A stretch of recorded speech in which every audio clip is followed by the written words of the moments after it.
Bonjour, nous allons voir le montage d'une émergente de mai, la clip.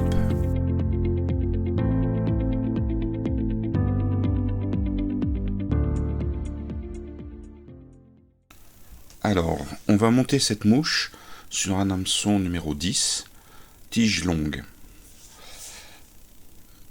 On va faire d'abord un petit enroulement sur la rampe de l'hameçon. Là, on va supprimer le fil. Et là, on va commencer à faire la queue. Alors, on va la faire en deux parties. Je vais faire d'abord une première partie avec des fibres de pardot. Donc, on prend une plume et on essaye de regrouper des fibres sur un côté et on arrache. Voilà. Donc, vous avez un petit paquet de fibres et là, vous les regroupez. Donc, elles sont toutes à peu près à la même longueur, c'est bon. Donc, on va les placer sur l'hameçon. Pour ça, on les passe au-dessus de la rampe. Avec le fil de montage, on fait des enroulements. Voilà, on ajuste. Parfait. Là, pour moi, c'est la bonne longueur. Bien sûr, vous pouvez ajuster en fonction de vos préférences, plus long ou plus court. Et là, avec le fil de montage, là, je vais ligaturer les fibres sur la rampe pour former un sous-corps.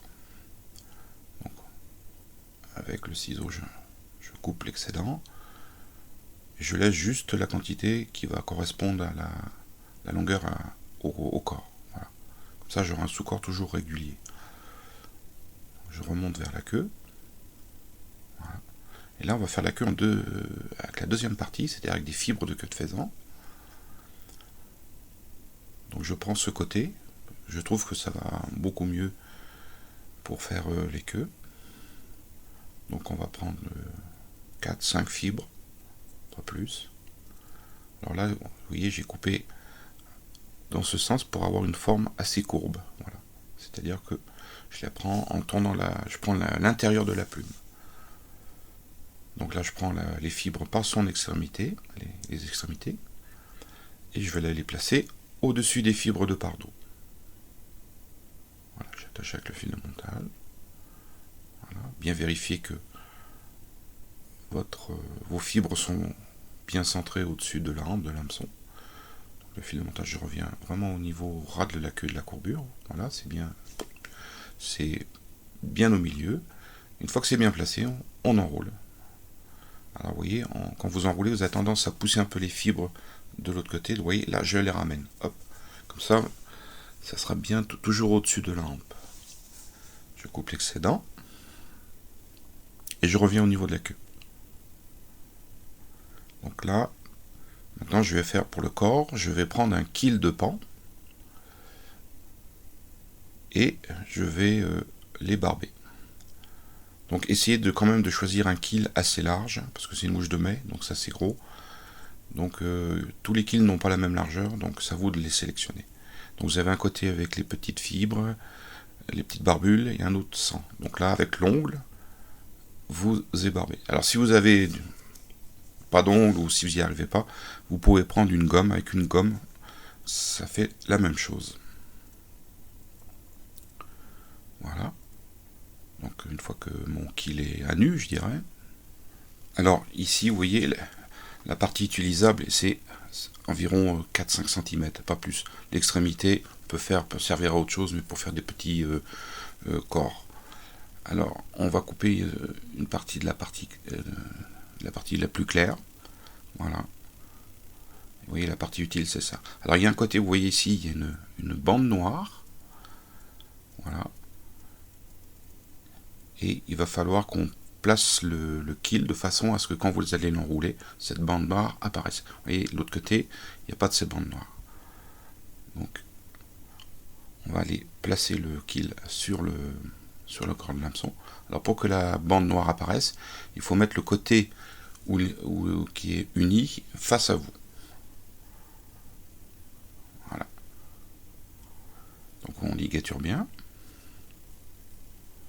Et là, maintenant on va prendre la deuxième partie du corps, c'est-à-dire qu'on va faire le corps en mousse. Alors c'est de la mousse d'épaisseur environ 2 mm.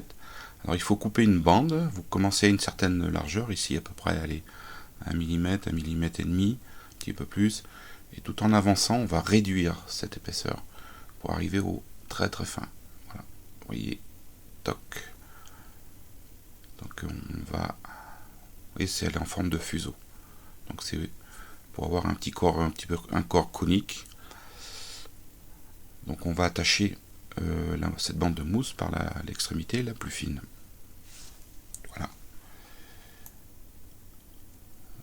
Donc je ligature avec le fil de montage sur toute la partie du corps. Vous voyez, comme c'est de la mousse, avec le fil de montage, ça s'écrase très bien. Donc on peut aplatir facilement. Voilà. Et là, maintenant, on va commencer à enrouler cette mousse, tout en tirant légèrement dessus pour bien écraser. Voilà. On essaye de mettre ça en spire jointive. Voilà, tout doucement. Et avec le fil de montage, là, on va se rapprocher du corps et on va bloquer avec ce même fil. Voilà. Donc comme c'est de la mousse, normalement, en tirant un peu dessus, ça doit venir. Non. On va essayer de couper au ras. Non. Voilà. Le mieux, c'est de tirer. Hein. Tirer dessus. Donc on reprend, on fait quelques tours pour sécuriser la mousse. Voilà. Et là, on va enrouler le kill de pan pour imiter les annelures du corps. On va enrouler. Alors je vais les enrouler à spire assez serré, je ne vais pas faire très très espacé. J'aime bien l'effet que ça donne quand vous voyez les spires sont assez serrés.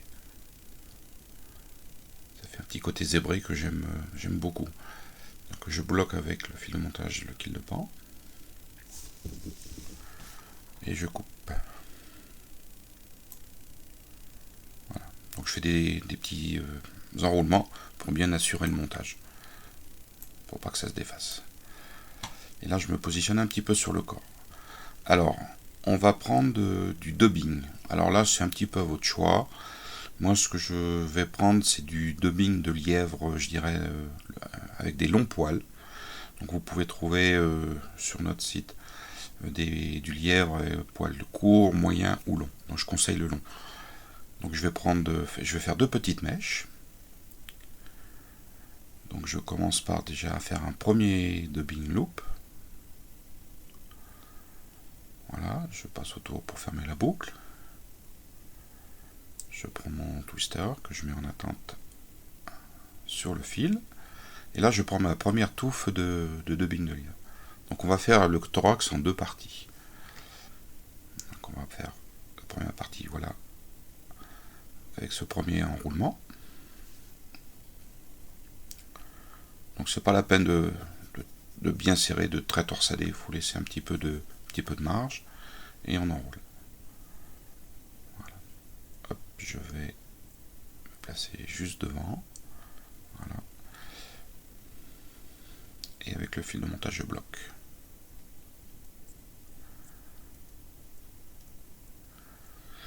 Alors, quelques tours. Et on coupe le dubbing loop qui ne sert plus à rien. Donc là c'est la première partie de mon thorax. Et sur l'étape suivante, je vais mettre des ailes en cul de canard. Donc pour ça, je vais prendre un cul de canard assez clair, hein, beige clair.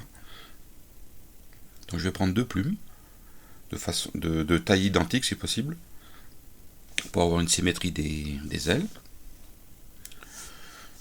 Donc on va prendre, voilà, ces 2 plumes sont comment dire correctes. Donc je les mets, elles sont de la même grosseur. Donc je vais les mettre dos à dos, voilà. Et si vous les prenez, vous voyez, ça fait une forme en V typique d'une aile. Donc je les resserre. Là, il y en a une qui est un tout petit peu plus courte, je la rallonge. Et je vais prendre juste cette partie-là, la pointe.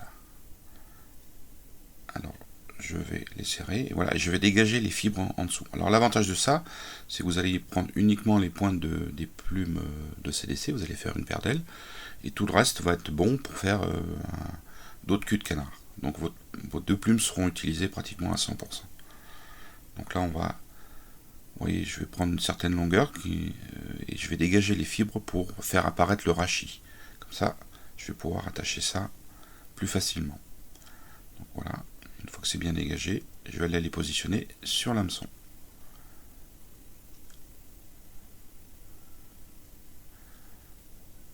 Donc je passe dessus. Voilà.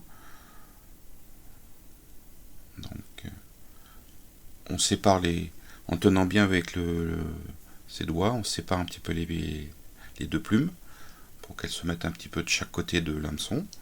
Alors s'il faut les remonter un petit peu par-dessus. Hein. Voilà. Et après, on tire dessus pour ajuster la longueur. Alors comme c'est une émergente de mai, on va les faire assez courtes. Là, je trouve que c'est encore un tout petit peu trop long. On va tirer encore une fois. Voilà. Ça vaut, hein, vous pouvez faire plus court ou plus long. Pour moi, c'est une bonne longueur. Donc, on va couper l'excédent. Voilà. Et faire les enroulements de fil pour bien attacher. Vous voyez, il me reste les deux plumes. Et j'aurai plus qu'à les utiliser plus tard.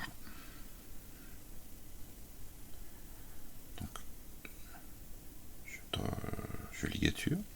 Alors ça, faut bien ligaturer, hein, c'est pour éviter que les deux plumes avec les rachis ne basculent d'un côté ou de l'autre. Une fois que c'est bien attaché, ça bouge plus. Et là, on va faire la deuxième partie du thorax. On va refaire un petit dubbing en dubbing de lièvre-lion que je vais enrouler juste devant les plumes.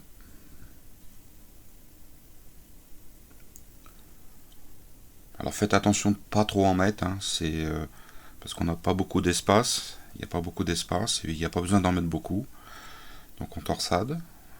Voilà, quelques tours ça suffit. Et vous enroulez. Donc il faut revenir peut-être un petit peu de temps en temps, voilà, sur le dubbing. Et il faut faire attention de bien laisser la place pour faire la collerette en lièvre. Donc je bloque le fil de montage.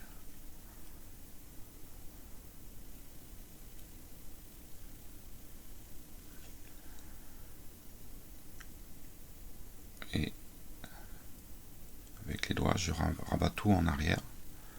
Voilà. Pour bien dégager la partie qui va accueillir la collerette. Alors la collerette, je vais la faire en lièvre, bien sûr.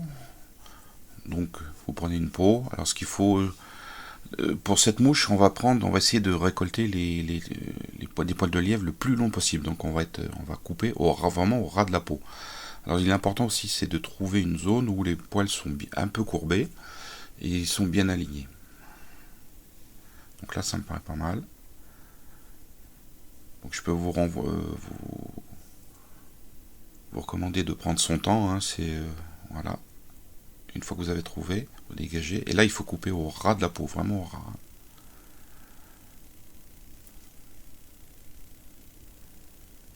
Voilà. Donc on va prendre uniquement l'extrémité des poils. Voilà. Juste, vraiment, il faut prendre vraiment à l'extrémité. Et là, vous tout doucement, vous enlevez la bourre. Ça vient tout seul. Vous enlevez voilà, ce qui reste. Et vous ajustez.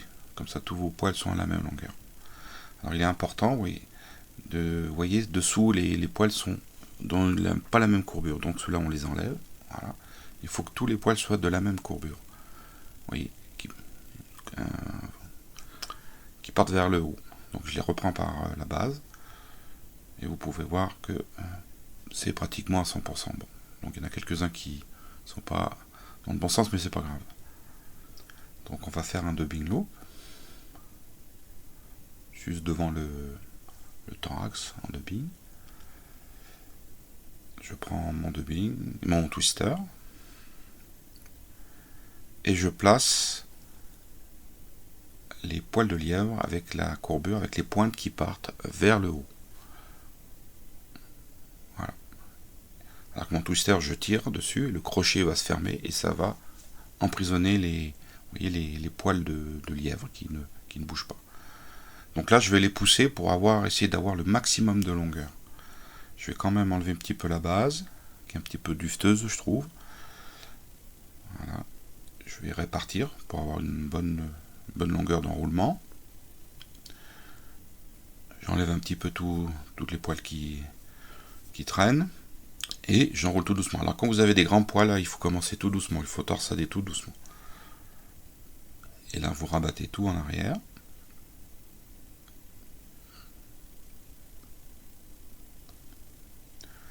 Voilà, et vous enroulez.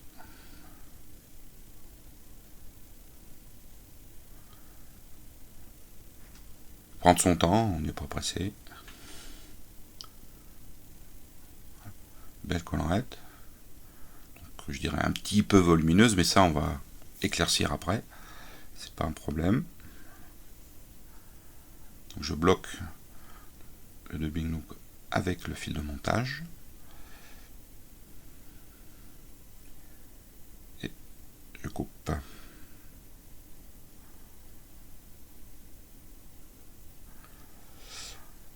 Donc je tire toutes les fibres vers l'arrière et en faisant ça je fais des enroulements pour former ma tête tout en remontant sur les poils de lièvre. Voilà. Et là maintenant je vais finir ma mouche par 2 demi-clés ou whip finish si vous faites un whip finish, hein, c'est pas un problème. Très bien. Et on coupe. Voilà. Alors la mouche est finie, mais on va faire un petit peu de toilettage. On va enlever... Avant de faire le toilettage, j'oublie, il faut une petite goutte de cyanolite dessus, sur la tête. Voilà.